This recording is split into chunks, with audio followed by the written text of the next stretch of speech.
जय हिंद बच्चों। आज मैं आपको 3 लघु कथाएं हिंदी कालांश में सुनाऊंगी, जिसके रचनाकार हैं सूर्यकांत त्रिपाठी निराला जी।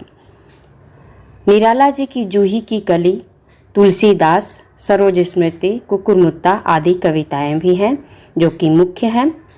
परिचय है, आप आधुनिक हिंदी कविता के दिग्गज कवियों में से एक हैं। आप छायावाद के आधार स्तंभ माने जाते हैं। प्रस्तुत लघु कथाओं में सजगता का महत्व, समय और धन का सदुपयोग तथा हर स्थिति को स्वीकार करें, यह शिक्षा प्राप्त होती है। कथा नंबर 1 है, जिसका नाम है 2 घड़े। एक घड़ा मिट्टी का बना था, दूसरा पीतल का। दोनों नदी के किनारे रखे थे। अचानक नदी में बाढ़ आ गई और बहाव में दोनों घड़े बहते चले गए। बहुत समय तक मिट्टी के घड़े ने अपने आप को पीतल वाले घड़े से काफ़ी फासले पर रखना चाहा, यानी कि बचाना चाहा। पीतल वाले घड़े ने कहा, मित्र, तुम डरो नहीं दोस्त, मैं तुम्हें धक्के नहीं लगाऊंगा। मिट्टी वाले घड़े ने जवाब दिया, तुम जानबूझकर मुझे धक्के नहीं लगाओगे, सही है, मगर तेज बहाव के कारण हम दोनों जरूर टकराएंगे। अगर ऐसा हुआ तो तुम्हारे लाख बचाने पर भी मैं तुम्हारे धक्कों से नहीं बच सकूंगा और मेरे टुकड़े टुकड़े हो जाएंगे। इसलिए अच्छा यही है कि हम दोनों अलग अलग रहें। बच्चों, इससे शिक्षा प्राप्त होती है कि जिससे तुम्हारा नुकसान हो रहा हो उससे अलग ही रहना अच्छा है, चाहे वह उस समय के लिए तुम्हारा गहरा मित्र ही क्यों ना हो। अर्थात यहाँ पर सजगता का महत्व दिया गया है। दूसरी लघु कथा है कंजूस और सोना। एक आदमी था जिसके पास काफ़ी जमींदारी थी, मगर दुनिया की किसी भी दूसरी चीज़ से सोने की उसे अधिक चाह थी। इसलिए उसके पास जितनी ज़मीन थी वह सारी ज़मीन उसने बेच डाली और उसे सोने के टुकड़ों में बदला। सोने के इन टुकड़ों को गलाकर उसने बड़ा गोला बनाया और उसे बड़ी हिफाजत से जमीन में गाड़ दिया। उस गोले की उसे जितनी परवाह थी उतनी न बीबी की थी, न बच्चे की, न खुद की, अपनी जान की।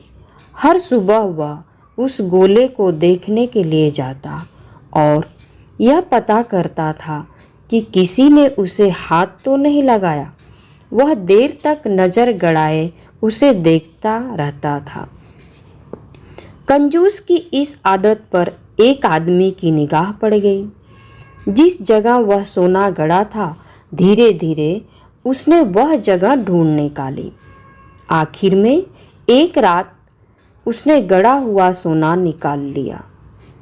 दूसरे रोज सुबह कंजूस अपनी आदत के अनुसार सोना देखने के लिए गया। जब उसे वह गोला दिखाई नहीं दिया तब उसका दिल ही बैठ गया और बहुत दुखी होकर रोने लगा। उसके एक पड़ोसी ने उससे पूछा, इतना मन क्यों मारे हुए हो?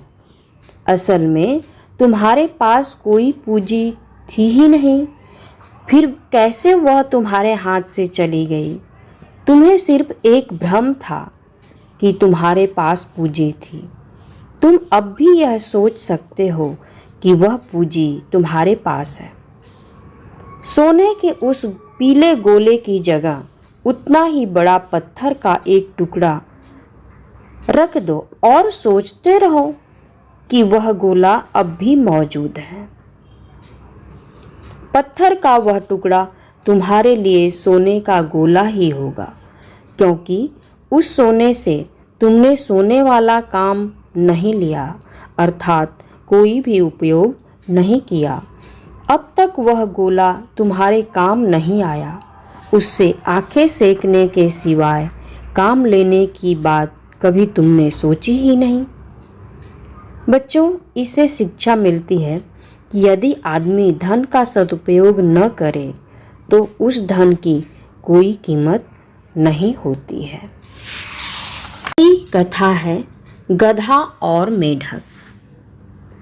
एक गधा लकड़ी का भारी बोझ लिए जा रहा था। वह एक दलदल में गिर गया। वहाँ मेढकों के बीच से जाने लगा। रेंगता और चिल्लाता हुआ वह इस तरह सांसें भरने लगा जैसे दूसरे ही क्षण मर जाएगा। आखिर एक मेढक ने कहा, दोस्त, जब से तुम इस दलदल में गिरे हो तभी से ऐसा ढोंग क्यों रच रहे हो? मैं हैरत में हूँ। जब से हम यहाँ हैं तब से ही तुम इस दलदल में होते तो न जाने क्या करते। अब इस बात से शिक्षा है कि हर बात को जहाँ तक हो संवारना चाहिए। हमसे भी बुरी हालत वाले दुनिया में हैं, इसे स्वीकार करना चाहिए, अर्थात हर परिस्थिति को स्वीकार करें। समझे बच्चों?